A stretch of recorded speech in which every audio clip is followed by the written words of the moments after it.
तोरा दीदिया से शादी हमारे ताय हो गइल, ताय हो गइल।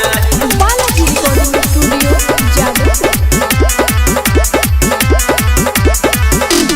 आओ हम बताइए एगो बात, एही से बनी मुस्कात, एही से बनी मुस्कान। सुनना आओ हम बताइए एगो बात, एही से बनी मुस्कात। मंगलमय हो गइल, मंगलमय हो गइल। ओ मंगल भगवान विष्णु मंगल गुरुदेव मंगलम पुरकाक्षय मंगल तनु हरि। तोरा दीदिया से शादी हमारे ताय हो गइल, तोरा बहिनी से शादी हमारे ताय हो गइल। तोरा दीदिया से शादी हमारे ताय हो गइल, ताय हो गइल।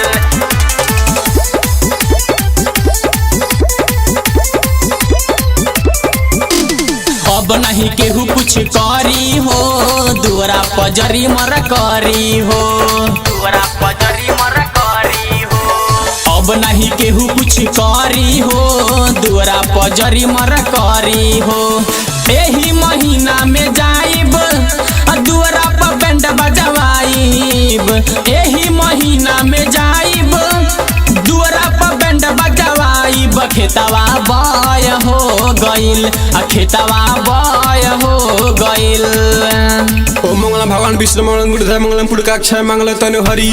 तोरा दीदिया से शादी हमारे ताय हो गइल, तोरा बहिनी से शादी हमारे ताय हो गइल।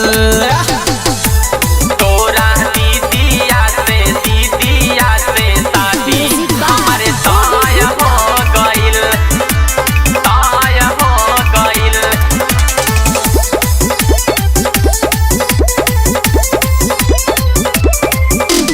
लाइन मरनी त भइल नतीजा, याजो से कही हमरा के जीजा। जादू से कही हमरा के सुनल लाइन मरनी त भइल नतीजा, याजू से कही हमरा के जीजा। नाम ह जोकर अमित, गाइल भोजपुरी गीत। नाम ह जोकर अमित, गाइल भोजपुरी गीत।